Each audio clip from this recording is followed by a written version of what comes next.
미국의 중앙은행인 연방준비제도 의장이 이틀 전에 미국의 최종 기준금리가 예상보다 더 올라갈 수 있다고 이렇게 경고한 데 이어서 어제는 또다시 기준금리 인상 속도를 높일 준비가 돼 있다고 밝혔습니다.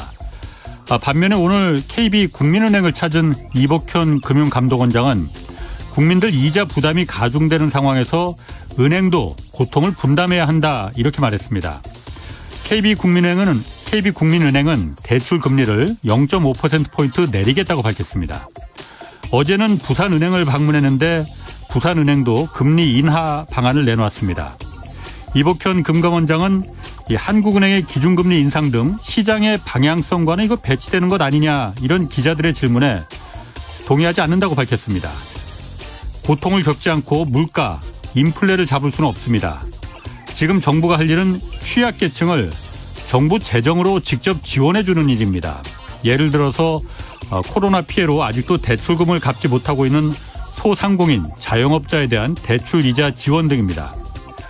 시장 상황에 반하게 금리 자체를 인위적으로 찍어 누르는 일은 나중에 더 큰 부작용을 가져올 수밖에 없습니다.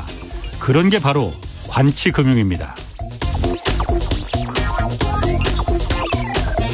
네, 경제와 정의를 다잡는 홍반장, 저는 KBS 기자 홍사원입니다. 홍사원의 경제쇼 출발하겠습니다. 유튜브 오늘도 함께 갑시다.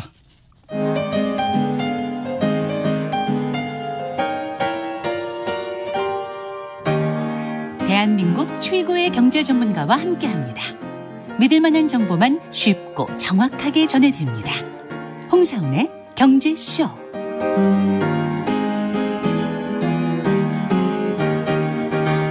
네, 중국의 정책 방향을 결정하는 양회가 지난주부터 열리고 있습니다. 이게 한국 경제에도 직접 또 간접적으로 영향을 줄 수 있는 정책들이 결정되기 때문에 오늘 좀 자세히 짚어보겠습니다. 안유아 미국 어바인대 교수 나오셨습니다. 안녕하세요. 네, 안녕하세요. 미국 어바인대 캘리포니아에 있는 거죠? 네. 성균관대 그만두셨어요? 예. 잘리셨어요? 아니면 그만두신 거예요? 제가 잘리게 생겼어요. 저는 어바인 대학교 공대대학원입니다. 그래서 미래에 4차 산업 필요한 인재가 기업들이 많이 필요한데 현재 대학교 체계에서 빨리빨리 양성하기가 힘들거든요. 그래서 공대대학원이고요.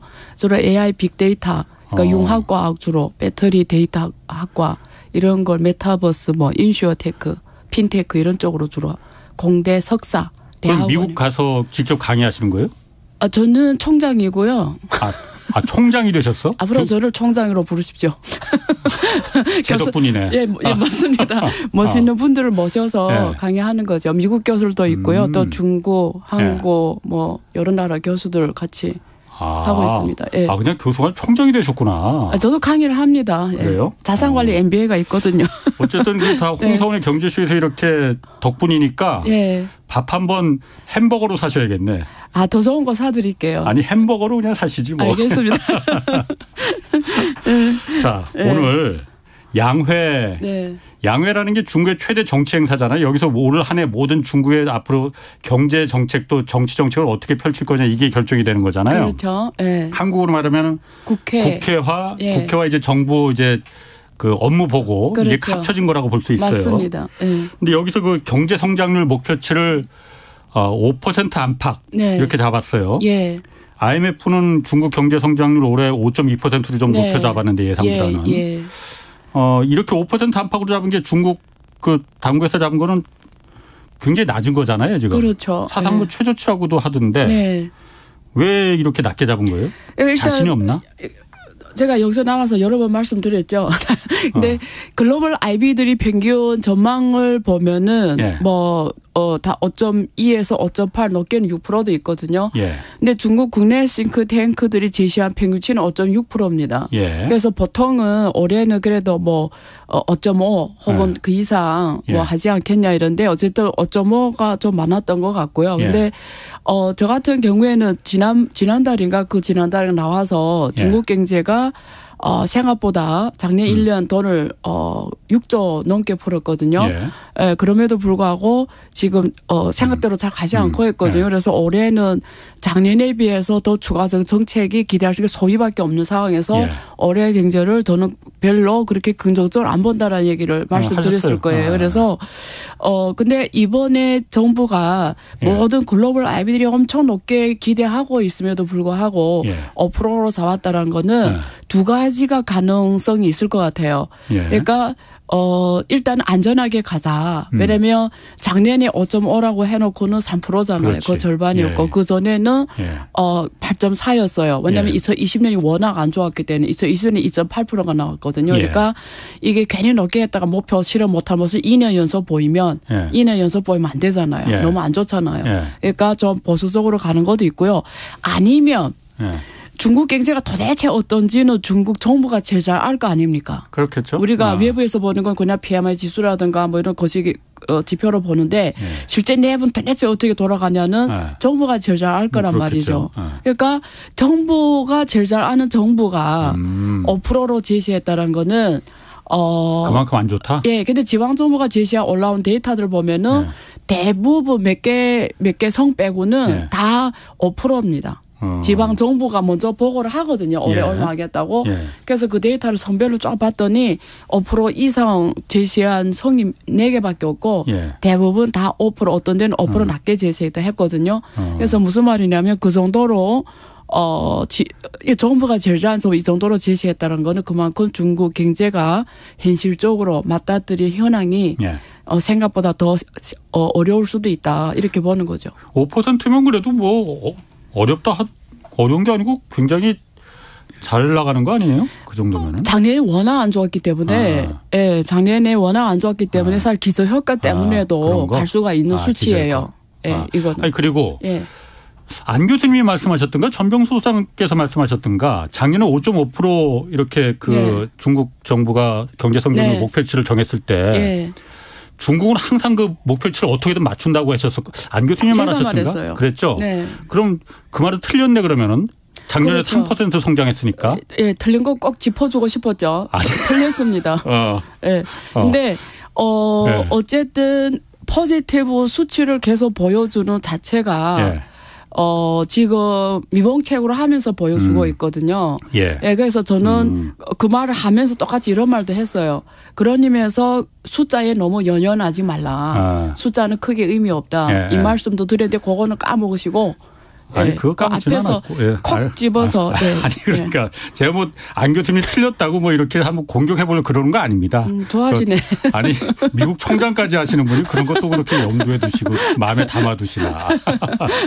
자 그런데 제가 요즘 중국이 요즘 뭐 리오프닝이다 뭐 중국 공장들이 돌아간다는 걸 정말 느끼는 게 요즘 서울 하늘 한국 하늘 막 뿌옇거든요. 미세먼지 뭐 작년에 그렇게 좋았었는데 이거 보면서 중국이 돌아가고 있구나 공장들이 느끼고 있거든요. 이런 거 보면은 5% 아까 잠깐 제가 말하기를 다른 나라에 비해서는 우리나라는 지금 뭐 누구는 1% 아래로 성장한다고 하는데 그렇죠. 중국은 그러면 5%면 지금 리오프닝 이런 게 생각대로 좀 잘 돌아가고 있는 거 아니냐.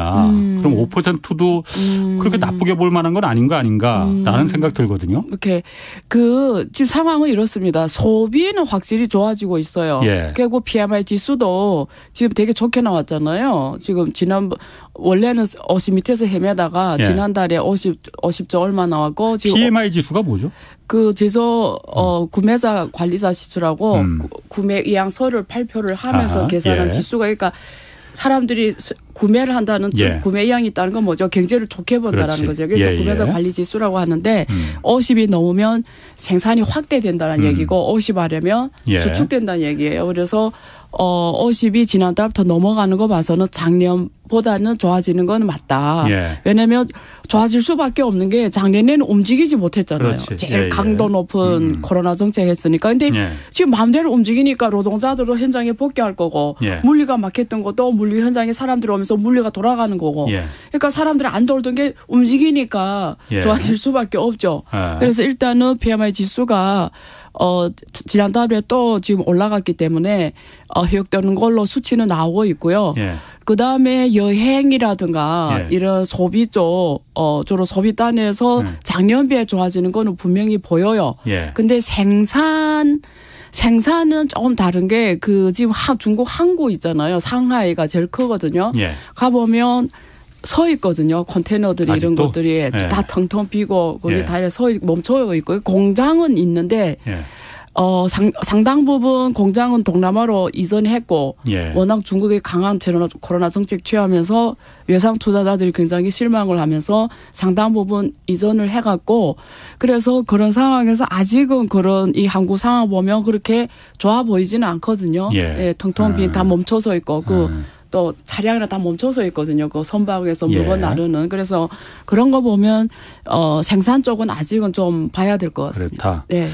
어쨌든 이번 양회에서 우리가 가장 관심 있는 거는 이게 뭐 한국하고도 지금 연결이 돼 있고 대미 전략을 지금 어떻게 중국이 왜냐하면 미국이 계속 동맹국들하고 같이 해서 지금 중국을 배제하고 고립시키는 정책을 좀 더 계속 기술적으로 노련하게 지금 가고 있잖아요.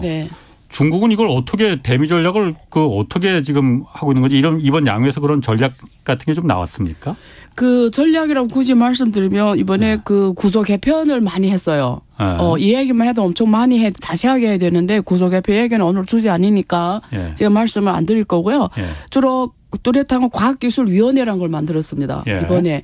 그래서 과학기술위원회를 만들어서 이제는 원천 기술에서 돌파를 가져와야 된다.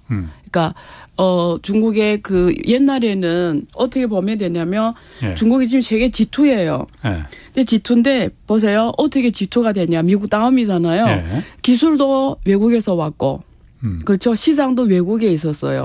자본도 외국에서 왔어요. 그래서 중국이 세계 G2로 올라선 이유는 당연히 중국 사람들이 근면함과 중국이 여러 가지 장점이 있음에도 불구하고 그 배경이 제가 늘 말 시대에서 운명이 개인의 운명이 시대에서 운명 못 이긴다. 국가의 운명도 시대에서 운명을 못 이긴다. 이 말을 늘 하거든요. 기업의 운명도 시대에서 운명을 못 이긴다. 명언처럼 됐는데 어쨌든 무슨 말을 하려고 하냐면 중국이 G2로 성장한 가장 큰 건 시대에서 운명이었다는 거죠. 그 시대에서 운명이 뭐냐면 글로벌화 세계화였어요. 과거 30년 가속화된 글로벌 세계 속에서 기술은 해외에서 자본도 해외에서 시장 해외에서 중국이 G2로 올라간 거예요. 그래서 글로벌 공급망에서 중국이 자기의 후발 우세 그게 주로 노동력이 싸다라는 거죠. 그걸 가지고 세계 국제무역 질서의 WTO 체제 안에서 글로벌에서 자기의 공급망을 구축해 가기 시작했고 지금은 세계에서 제조 부가가치를 가장 많이 만들어내는 국가가 됐습니다. 4조 달러. 미국이 2.3조 달러거든요. 그래서 중국을 떠나 생산할 수 없는 지금까지 온 상황이 됐습니다. 그런데 여기에서 우리가 놓쳐서는 안 되는 포인트가 뭐냐면 자본도 해외에서 왔고 기술도 해외에서 왔고 시장도 해외야. 주로 유럽하고 미국입니다. 그러니까 뭐냐면 그냥 G2가 됐는데 사실 중국은 원천 기술에 있어서는 확보를 못한 거예요. 그게 대표 사례가 자동차입니다. 자동차. 자동차가 세계 모두 톱10 글로벌 대형 자동차 다국적 기업이 중국 들어와서 50대 50으로 지분하고 다 같이 했는데 중국은 기술 확보에 실패했거든요. 그러니까 무슨 말이냐면 그동안 돈에 버는 데만 집중했고 규모만 키웠고 부의 축적수 확 올라갔는데 가장 중요한 건 모든 게 다 외국에서 왔다라는 거예요. 그러니까 외국에 주지 않을 때는 나는 그냥 앉아서 죽어야 되는 거예요. 그게 지금의 미중 갈등입니다. 그래서 미국이 그동안 줬던 원천 기술들, 뭐 반도체 똑같아요. 그렇죠?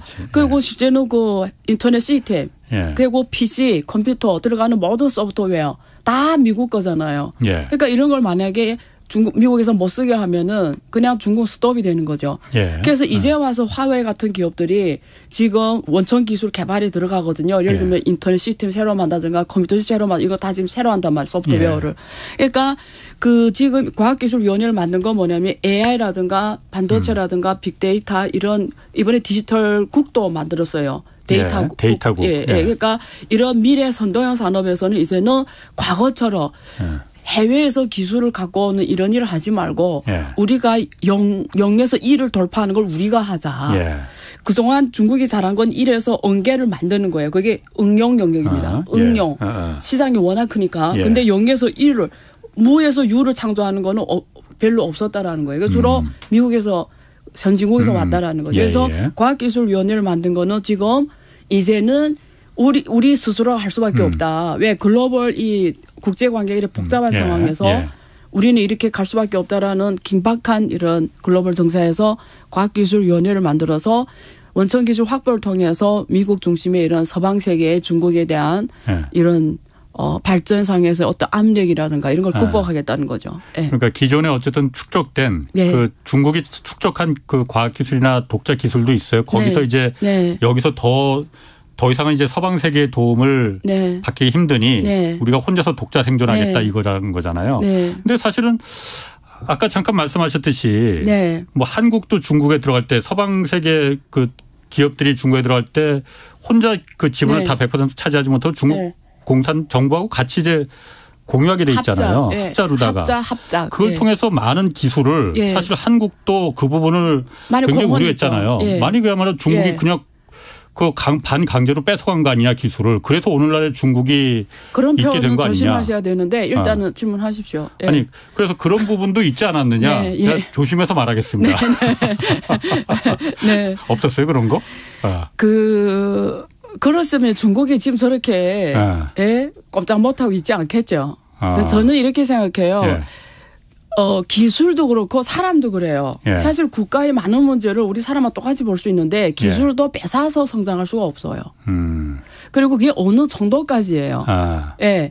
그래서 저는 예를 들면 이번에 그 양회에서 가장 많이 나온 말 중에 하나 뭐가 있냐면 왜 중국에서 챗GPT가 안 나오냐 이거예요. 중국이 AI가 세계 최고거든요. 특허나 세계 최고입니다. 미국보다 더 많아요.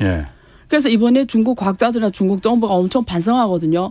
우리가 AI 특허 수량이라든가 AI가 세계 최고라고 그 중국의 많은 기업들이 세계 최고거든요. 뭐 아이플렉텍 같은 기업들. 근데 그게 무슨 의미냐. 중국은 왜 챗GPT가 안 나오냐. 여기에 대해 심각한 반성을 해야 된다 이거거든요. 무슨 말을 하냐면 한국도 사실 이 면에서 엄청난 좀 인사이트를 받았으면 좋겠는데 한국이 왜 챗GPT가 안 나와요.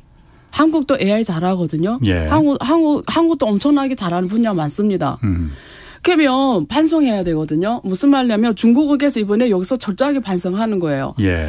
특허 많아서 뭐예요. 근데 그게 무슨 말을 지금 하냐면 챗GPT가 나오려면 그 환경이 중요해요. 그게 두 개 때문에 중국이 안 나오는 거예요. 하나는 우리가 그러니까 산업 서비스 산업이 중국이 약해요. 만드는 건 잘하는데 그 관련 소프트웨어 포함해서 그 산업 서비스 산업들이 환경이 잘 안 돼 있어요. 이번에 양회에서 제일 많이 나온 게 산업 분야에서 서비스 산업 제조 산업 제조 서비스업을 강화하자 이게 가장 많이 나왔어요. 이게 첫 번째예요. 가장 지금 왜 챗GPT 안 나오냐. 그걸 그래서 앞으로는 제조업 분야 서비스 영역을 강화하자는 거거든요. 그다음에 두 번째는 뭐냐면 중국산은 문화적인 문제가 있어요. 무슨 문제냐면 다른 생각하는 걸 이렇게 일단 중국 공산당은 중국 집권당이고 유일한 당이잖아요. 그게 문화의 다양성이라든가 표현의 자유라든가 이런 것들이 다양성을 확보하기에는 한계가 있잖아요. 근데 이게 꼭 중국만의 문제 아니라 대부분 나라들 이런 문제 있어요. 그러니까 다양성이란 자체가 가치거든요. 엄청난 부가가치입니다. 예를 들면 한국도 그렇고 일본도 그런데 민족의 단일성이 있잖아요. 그러면 어떤 자기 평균 가치가 있어요. 사람들이 그 사회에 일본도 그렇고 한국도 평균 가치가 있는데 누군가가 이 평균에 떠난 말을 하거나 사람들이 법회처에 이사하고 다른 말을 하면은 그 사람이 사회에서 매장당하는 일이 발생할 수도 있거든요. 예를 들면 다른 사람 다 이렇게 보면 너 혼자 이렇게 보면은 너는 사회에서 매장당하거든요. 근데 한 사회가 발전하려면 표현의 자유와 토론의 자유와 다양성이 있어야 돼요. 그리고 예를 들면 외국 사람이 와서 예를 들면 외국 사람 한국에 온다.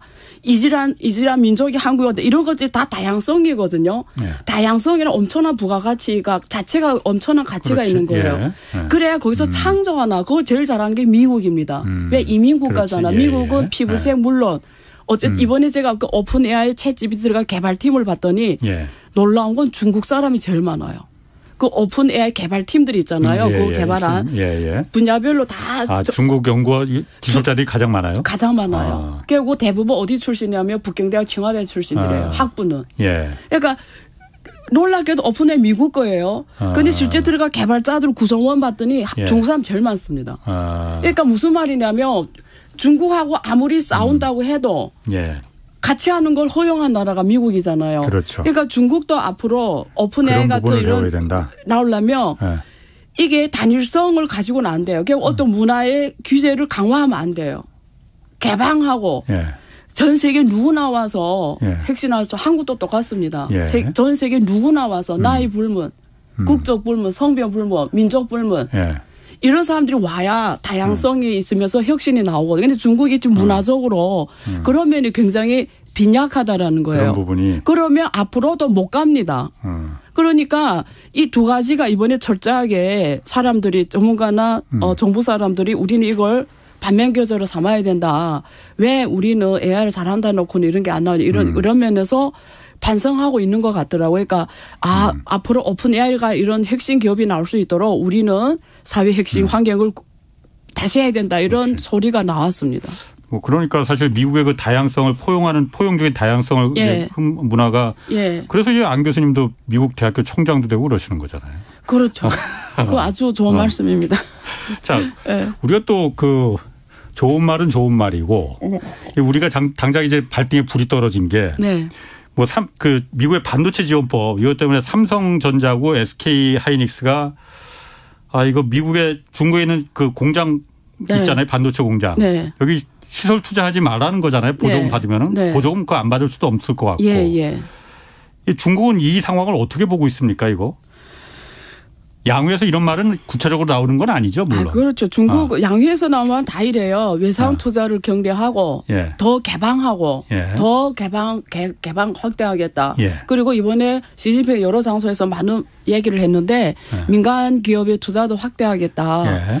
더 어려움이 있으면 그걸 해결해주고 더 경대해라 이런 표현을 여러 장소에서 하고 있거든요. 예. 그러니까 무슨 말이냐면 표현은 항상 계획개방 활대와 민간 투자의 활성화, 강화, 육성 이런 겁니다. 그리고 미래 4차 산업 관련 영역에서의 핵심 기술 뭐 육성 등등 이런 그러니까 표현들은 다 그래요. 근데 지금 질문을 일단 하셨으니까 자 미국이 반도체와 과학법을 만들었잖아요. 그게 이번에 실시 세칙이 나왔습니다.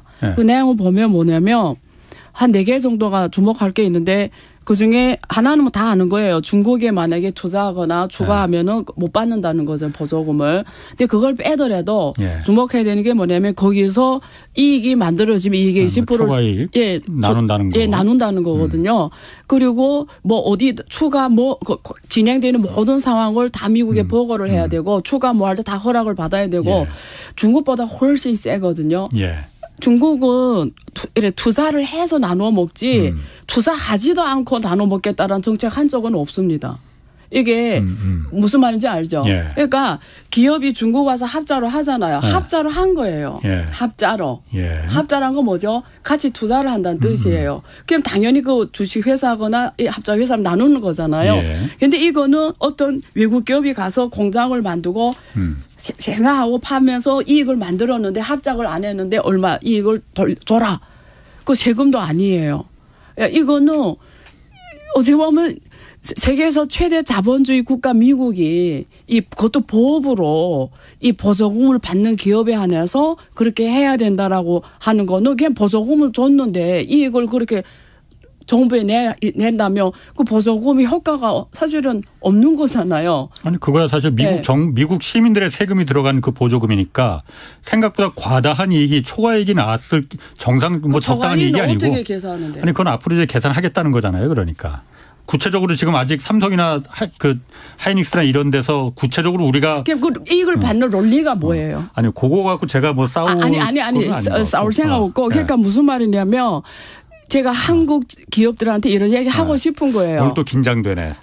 아니 이런 얘기 하고 한국 기업과 한국 정부가 똑똑해야 돼요. 무슨 말 하는 거면 제가 뭐 미국이냐 중국이냐 이 얘기를 안 합니다. 저는 그렇게 생각한 자체가 바보라고 보거든요. 왜 미국이냐 중국이냐 이 분법으로 사물을 보냐고요. 예전부터 그렇게 말씀하셨죠. 아니요. 그러니까 우리는 지혜로워야 된다라는 거예요. 앉아서 판을 잘 봐야 되는 거예요. 잃고 가져감에 대해서 내 계산이 확실해야 되고 요구할 거는 당당하게 요구할 거 아닌 건 아니라고 말하고 이런 명확한 자기의 그런 게 전략이 있어야 된다라는 거예요. 자 그러면 그 반도체 시장은 확실하게 전 세계 시장의 50%가 중국입니다. 그렇죠. 그러면 우리 한국 기업을 떠나서 미국 기업들조차도 중국 시장에 팔지 않고는 지속적인 고첨단 R&D 비용을 유지할 수가 없어요. 예, 그렇죠. 맞습니다. 그러니까 이걸 제가 지난번에 어느 요즘에 기업들이 고민하는 게 뭐냐 이런 거 고민해요. 중국 시장에서 발을 빼야 됩니까? 이제 완전 철수해야 됩니까? 이런 질문 많이 받아요. 이거는 조금 말이 안 되는 사고방식이라고 저는 봐요. 왜 그러냐면 전 세계 시장이 지금 어떻게 돼 있냐 이렇게 돼 있어요. 유럽, 미국, 중국이에요. 그리고 특히 미래 산업에서 각축전을 벌이고 있어요. 당연히 한국과 일본까지 포함시킵시다. 자, 그럼 한국, 일본, 우리는 한국 우리 거니까 빼고, 자, 해외 시장으로 생각했을 때 중국, 유럽, 미국이에요. 북미 시장이에요.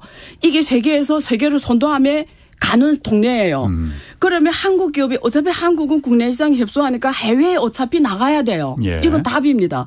자, 그러면 자, 아프리카 시장 가겠어요. 이러면 중국에서 철수하면 아프리카 시장을 더 확대한다고 합시다. 돈은 누구한테서 벌어요? 돈은 있는 사람한테서 돈 버는 거예요. 중국에서 이거는 개인들도 똑같아요. 근데 돈 부자가 되려면 부자들하고 놀아야 되는 거예요. 예를 들면. 그래서 미래를 봤을 때 미래 4차 산업이 가장 격전지에 가서 한국 기업들이 같이 싸워야 되는 거예요. 그게 중국이냐 미국이냐 따를 이유가 없어요. 맞습니다. 우리가 복싱에서 내가 세계 최고 1등이 되려면 강한 자하고 싸워야 내 1등이 되는 거잖아요. 그렇죠. 내가 제일 약자하고 싸워서 이겨서 뭐예요? 무슨 말이냐면 내가 강한 기업이 되는 거는 세계에서 최고하고 싸워야 내가 강한 애가 되는 거예요. 한국이 왜 세계 기업이 많이 나왔죠? 대단한 삼성, LG, 옛날에 대우, 현대 이런 대단한 기업들이 막 싸우면서 커진 거거든요. 그러니까 무슨 말이냐면 미국, 유럽, 미국이 세계의 가장 선도하는 시장인데 여기서 다 들어가 가지고 거기 1등들하고 치열하게 싸우면서 이길 생각을 해야지. 지금 미중이 저러니까 정치적으로 우리가 이제 철수해야 되는 거 아닌가? 이러면 우리가 이건 아니라는 거예요. 만약에 이것 때문에 이거 못한다 하면 다른 방법이 있거든요. 우리 그런 게 있잖아요. 직선으로 통하지 않으면 돌아가라고. 그걸 고민해야지.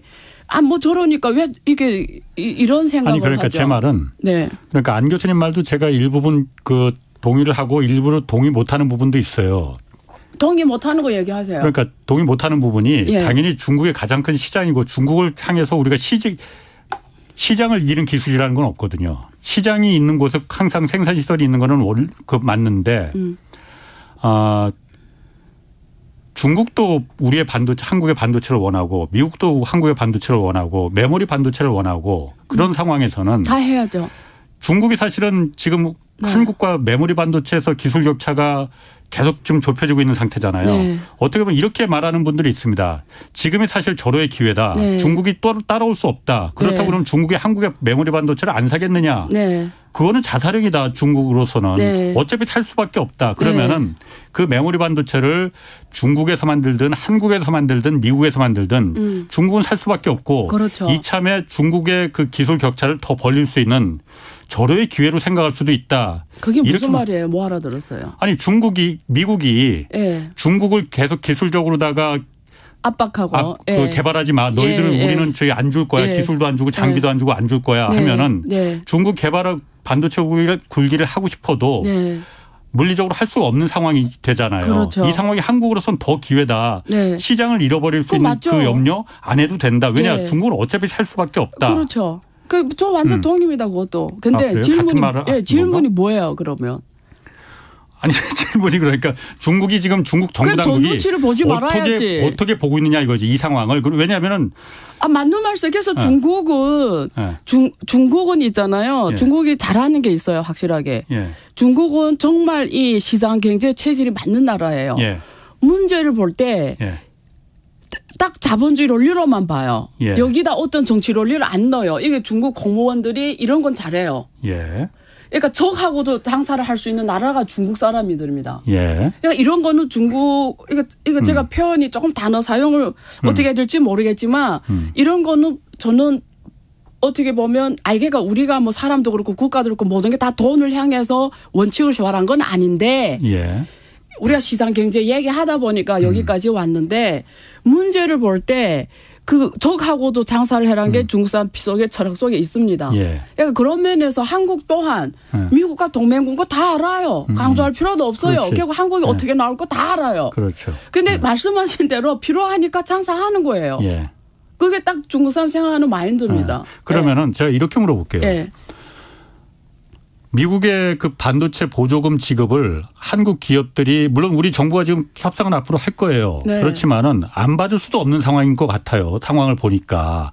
그러면은 보조금을 받으면은 전제 조건이 분명히 조건이 중국에는 더 이상 시설 투자하지 마라라는 거잖아요. 그러면 그 중국 공장 사실 반도체 공장 문 닫으라는 얘기 철수하라는 얘기나 마찬가지거든요.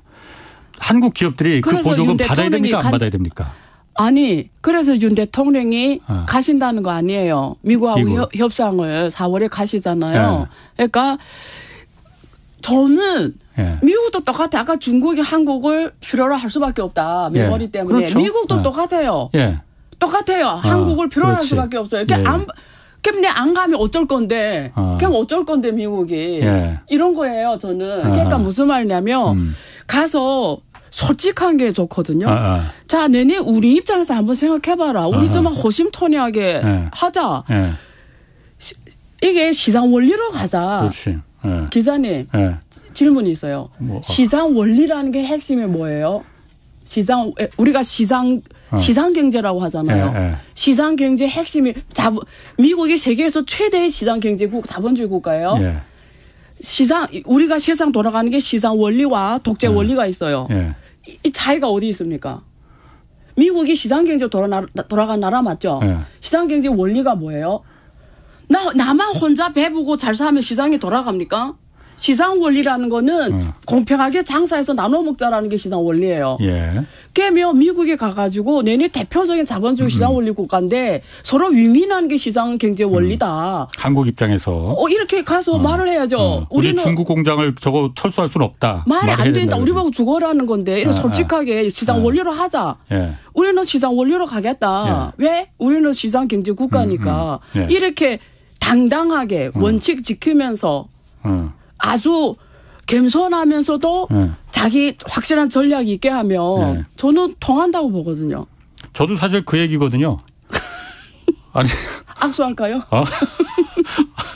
오랜만에 마음이 한번 통했네. 여기 없으면 이런 거 하겠는데 하이파이브로. 네, 근데 이게서 못 하겠네요. 제 말도 그겁니다. 그러니까 우리가 중국도 우리를 원하고 있고 미국도 우리를 원하고 있고 유럽도 원하고 있으니 그러니까 우리에 대해서 이렇게 요구하는 게 많은 거잖아요. 우리 스스로 우리 가치를 알고 맞습니다. 높이자는 그러니까 거죠. 이참에서 우리가 더 이상 고래 싸움에 있는 새우가 아니니 요구할 건 당당히 요구해야 된다. 중국 삼성하고 SK가 55조 원이나 지금 투자를 했는데 그걸 어떻게 몸만 빠져나오겠느냐. 그 부분을 앞으로 마음대로 철수 못한대요. 거기 그 보조금 받고 이런 거 있죠. 철수나 이런 것들을 다 미국 정부 동의를 거쳐야 되고 그 보조금을 받는 대가가 엄청나게 크다라는 걸 활성히 잘 체크하시고 자기 스스로의 몸값치를 높여라. 이게 요점입니다. 그리고 이 반도체 얘기가 나왔으니까 사실 지금 우리나라가 지금 그 무역 수지 적자가 1년째 지금 기록적으로 좀 이어지고 있잖아요. 누구는 그러니까 이번 달 3월 달 무역 수지가 이게 또 적자가 되면은 이게 매우 심각하다. 중국도 리오프닝 했는데 이게 구조적으로 완전히 그냥 그 적자국으로다가 들어갈 수 있는 계기가 되니 3월이 매우 중요하다고 하는데 일단 반도체 수출이 뚝 떨어져 갖고 지금 이 그렇죠. 상황이 이 사달이 난 거잖아요. 그런데 우리 한국의 반도체를 한 30% 가까이를 중국이 수출하고 있는 거잖아요. 중국이 그럼 한국산 반도체를 지금 일부러 안 사는 겁니까? 아니면은 왜 중국이 안 사는 거예요? 그건 아니고 중국 경제가 안 좋아서 그래요. 중국이 왜냐면 반도체를 쓰는 산업들이 전반적으로 다 포화 상태고요. 일단 예를 들면 핸드폰도 이젠 중국은 살 사람 다 샀거든요. 이게 지금 중국이 거의 13억대 있는데 스마트폰 어제는 살 사람 다 사고 옛날 같으면 경제가 좋고 막 그럴 때 막 또 새로운 거 바꾸면 수요도 늘어나는데 요즘에 경제가 워낙 안 좋으니까 사람들 될수록 낡은 거 계속 쓰고 이게 교체 주기도 줄어들었고 그러니까 중국 경제 자체가 경제가 안 좋으니까 소비를 줄이면 줄이고 좀 이러다 보니까 미래 산업적으로 봤을 때 이 반도체 들어간 산업들이 전통 산업 이미 다 보완가 됐고 그런 미래 산업이 커져야 되거든요. 우리가 말하는 전기 자동차라든가 그리고 우리가 말하는 IoT라든가 사물 인터넷 그리고 메타버스라든가 이런 산업들이 엄청 커져야 또 새로운 수요가 새로운 수요주기가 팍 폭발하는데 그게 지금 중국이 경제가 안 좋다 보니까 생각보다 지금 그쪽 수요가 동시에 늘어나지 못하고 있거든요. 아니, 그럼 지금 이거 한국의 스모그 미세먼지 이렇게 뿌연 거 보고 그러면 중국이 지금 옛날에는 파란 하늘일 때는 안 돌아가서 그랬는데 지금 돌아가기 시작하면은 좀 좋아지는 거예요. 그럼 앞으로는? 뭐가 좋아지냐고요? 그러니까 중국이 소비도 늘어나고 그러면은 그럼 반도체 수요도 늘어나고 그렇죠. 한국의 반도체 중국 수요도 경제가 다시 좋아지면 반도체 수요가 늘어나죠. 그래서 올해는 작년보다는 나을 것 같은데 근데 문제의 초점은 거기에 있는 거 아니에요. 그 지금 한국 같은 경우에 중국에 대한 무역 흑자가 급격하게 떨어졌고 재작년에는 260몇 억이다 작년에는 90몇 억 흑자 규모가 95%가 감소했다고 그러더라고요. 그러니까 거의 뭐 아직은 흑자는 5년 전에 비해서 흑자인데 작년에 원래 한 1,000억씩 넘게 흑자 나왔다가 급격하게 떨어지면서 재작년에는 제가 기억에 260몇 억으로 흑자 규모 작년에는 90몇 억이에요. 올해는 지금 적자될 상황으로 지금 보고 있는데 대신에 변화된 게 뭐 베트남의 흑자가 늘어났고 뭐 이런 조금 무역 구조가 변하고 있는 건 있습니다. 그런데 반도체가 한국 수출의 절반을 차지하거든요. 그러니까 반도체 무역 흑자가 이게 대중무역을 말하는 겁니다. 제가 중국과의 무역에서 반도체 무역 흑자가 전체 무역 흑자보다 더 많아요. 반도체로 벌어지는 흑자가 이만큼 280몇 억인데 전체가 260몇 억이에요. 나머지는 적자라는 거예요. 나머지는 다 적자라는 거예요. 그러니까 반도체 말고는 밖에서 중국하고 벌어들이는 게 없다. 이렇게 보시면 돼요. 근데 그 반도체가 안 좋으면 당연히 적자라는 거예요. 전달됐죠. 그래서 한국은 이제는 주목해야 되는 게 만약에 반도체도 중국이 따라오면 그럼 어서는 이거는 없는 거예요. 그게 꼭 중국뿐만 아니라 점점 많은 나라들에서 어차피 따라오게 돼 있거든요. 그러니까 한국은 이제는 심각하게 산업 재정비에 중국에서 과학기술위원회를 만들었다시피 한국도 이제는 follow 추격자가 fast follow 이런 추격자가 아니라 first mover가 돼야 돼요. 그러니까 제가 사실 이 방송이니까 이게 엄청 많은 사람 보는 방송이잖아요. 결국 이게 어쩌면 대한민국을 영향 주면서 좋은 방향으로 가는 KBS가 그런 역할을 하잖아요. 그런 면에서 이 말씀을 꼭 드리고 싶은데 이 동양 문화하고 서양 문화 차이는 커요. 그러니까 무슨 말이냐면 동양 문화는 중국도 그렇고 한국도 그렇고 상대방이 어떤 말을 했을 때 질문을 하면 공격으로 생각해요. 아, 동양 문화는? 예를 들면 제가 지금 기자님하고 저는 안 삐지잖아요. 저한테 말이 안 되는데 이래도 저는 삐지지 않는데 만약에 우리가 세미나 하는데 어느 누가 전문가 말하는데 거기다 대고 질문을 왕창 하면은 그 사람 어떻게 하면 저 사람 나를 공격하고 있다고 보거든요. 건방지다고 생각할 수도 있고. 건방지고 공격한다고 생각해요. 그러니까 토론 문화가 형성이 안 돼요. 근데 챗GPT가 우리한테 주는 인사이트가 뭐냐면 이제는 AI가 다 답을 더 잘한다는 거잖아요. 포인트. 그러면 질문을 잘해야 되거든요. 그런데 동양 문화는 질문을 하는 거에 대해서 이게 사회적으로 나하고 다른 생각을 말하는 거에 대해서 사회 문화적으로 불쾌하게 생각하는 거부하는 문화이기 때문에 앞으로 한국 사회는 세계 첨단 국가로 가려면 오픈 AI도 질문을 여러 개로 해봐요. 답이 다르게 나옵니다. 질문 잘하면 답의 퀄리티 높아가요. 그러니까 이제는 질문을 잘해야 된다는 거예요. 근데 한국 동양 교육은 어릴 때부터 답만 적는 교육했지 질문하는 교육은 안 했어요. 그래서 앞으로는 한국 사회가 세계 첨단 인류 국가로 가려면 이제는 교육 자체가 질문을 하는 교육을 해야 되고 사회도 다른 말하는 사람을 높은 가치를 줘야 되고 기업도 다른 말하고 다른 의견을 내는 사람을 높은 가치를 줘야 되는 거예요. 그러니까 이제는 퍼스트 무버가 되려면 과거에 그 추격자 할 때는 동질성, 말 잘 듣고 내 생각을 잘 따르고 이런 사람들이 가치가 있었다면 이제는 질문을 잘하고 다른 의견을 내고 그리고 민족에 상관없이 결국 다른 사람 이런 말 할 때 딴 말을 하는 사람 이런 문화가 있어야 한국이 미래에 흑자를 계속 낼 수 있지. 한국 수출로 먹고 살아야 되잖아요. 어차피. 수출로 먹고 산다는 거는 다른 사람이 내 상품 사야 되니까 내게 제일 좋아야 되잖아요. 내게. 그러면 그 어떤 나라보다 가장 개방되고 오픈된 나라가 돼야 되거든요. 다양성의 나라. 그러니까 이제는 1등의 나라가 돼야 되는 거예요. 1등 대사 뭐죠? 창의성이거든요. 영에서 1을 만드는 나라가 돼야 되는 거잖아요. 그러면 질문을 많이 하고 이제 답이 필요 없습니다. 왜? 오픈 AI가 해줄 거니까 챗GPT가 답해 줄 테니까. 그러니까 질문을 잘해서 누구도 못하는 질문을 하는 사람을 많이 등용해가지고 세계 1등이 되는 없는 걸 만들어낸 나라가 돼야 계속 흑자 국가가 될 수가 있다라는 거예요. 이견을 갖다가 정말 이견으로 생각하면 안 된다. 그걸 좋은 쪽으로 그렇죠. 그 시너지를 모아야지. 오히려 감사한 거죠. 뭐 산업구조 그거 바꾸기에는 지금 당장이 지금 뭐 이 무역수지 적자가 지금 발등에 불인데 그것까지는 좀 너무 먼 얘기인 것 같고. 아니에요. 기사님. 아니, 그거는 나중에 또 얘기하시면 안 될까 그러면. 됩니다. 일단 그 다른 게 아니고 우리 정부나 한국은행도 당장 일단 무역수지가 계속 너무 그 적자가 오래되니까 상반기까지는 좀 어렵더라도 하반기에 중국 리오프닝 하면은 다시 회복될 수 있다라고 기대하고 있거든요. 그런데 일각에서는 또 중국 리오프닝 돼도 옛날처럼 그렇게 한국 물건 안 사준다라는 얘기도 있고. 맞아요. 아 그래요? 맞아요? 그 조사가 나왔는데 그 선호도 상품에 대한 선호도 옛날에는 메이드 인 코리아라면 정말 좋아했어요. 똑같은 물건도 프리미엄 20% 더 받았어요. 똑같은 물건도 메이드 인 코리아 U 하나만으로. 그런데 그동안 일이 많았죠. 한국과 중국 간에. 여러 민감한 문제 또 특히 미중 갈등 겪으면서 또 뭐 어쨌든 등등등 해서 일단은 정서적으로 이게 양국 간에 서로 호감도가 엄청 떨어졌고 양국 간에 플러스 중국 기업들이 만드는 물건이 옛날에 정말 안 좋았잖아요. 근데 이제 써보면 정말 차이가 별로 안 느껴져요. 근데 가격은 그렇게 뭐 몇 달, 1년 사이에 그렇게 좋아질 수가 있는 거예요?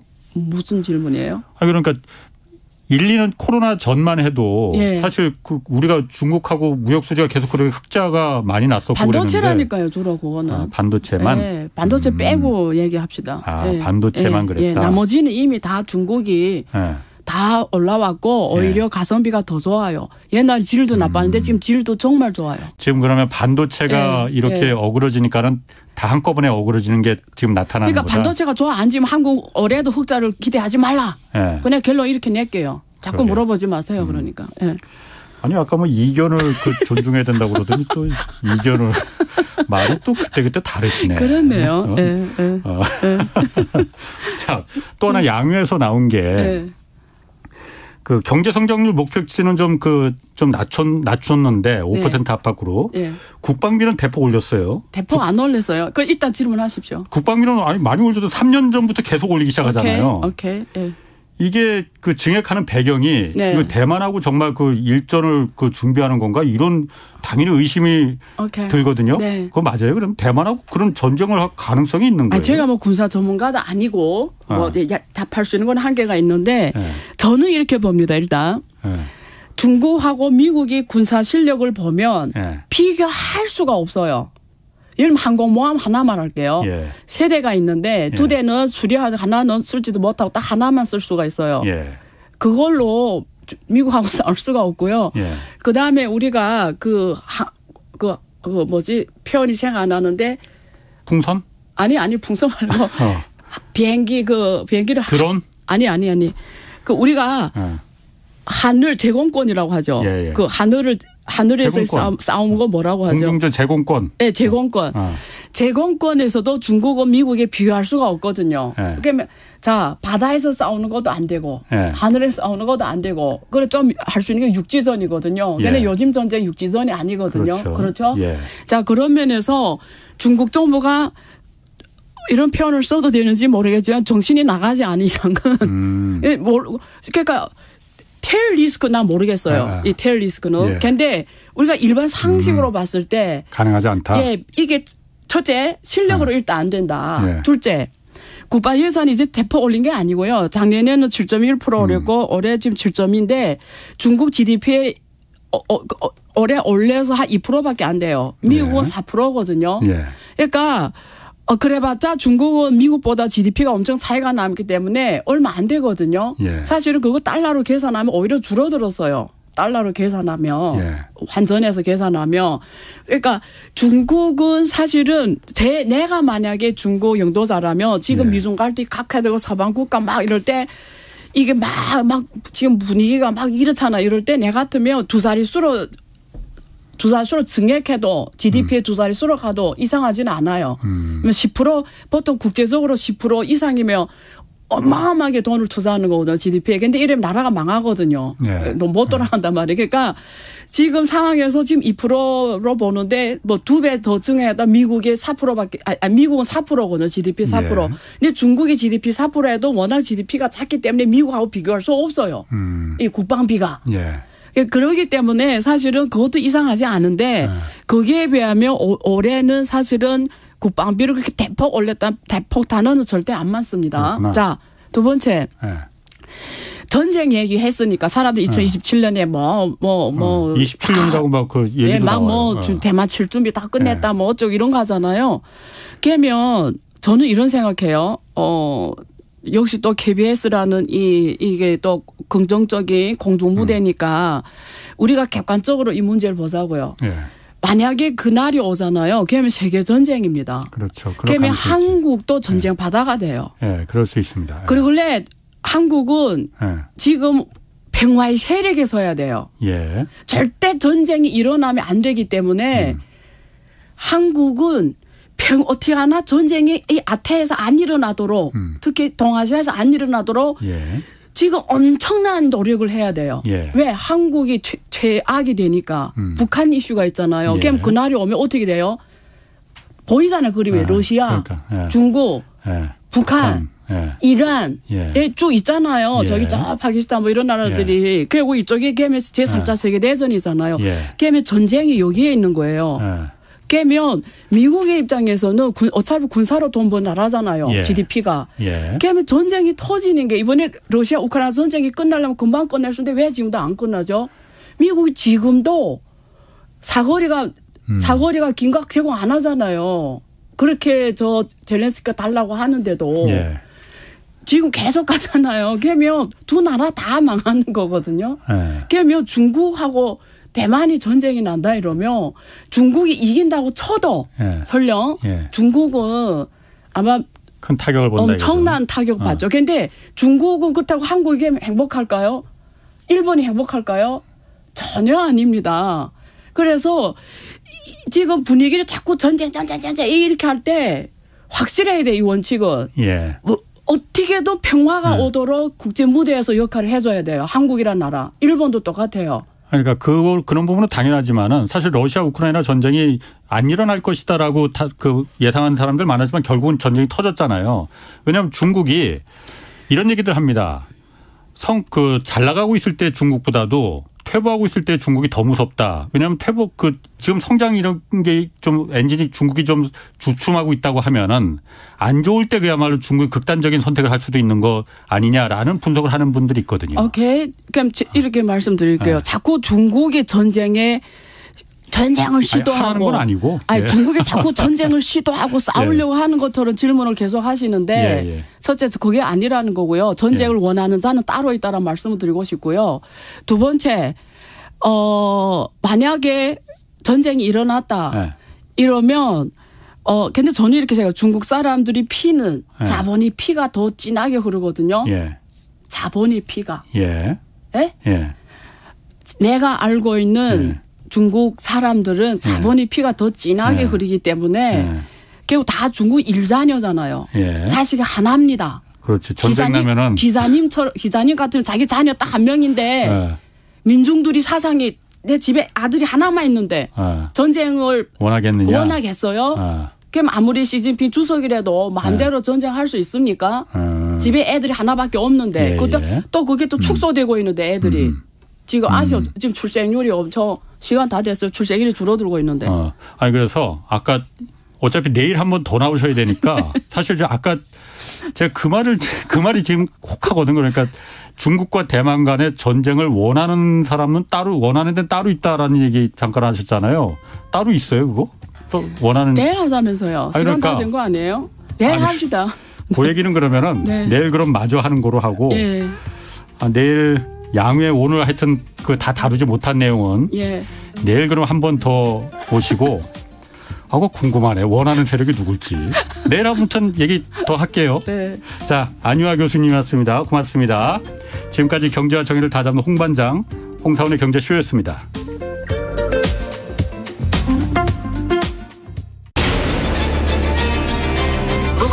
K 드라마 And the Oscar goes to Parasite. K 무비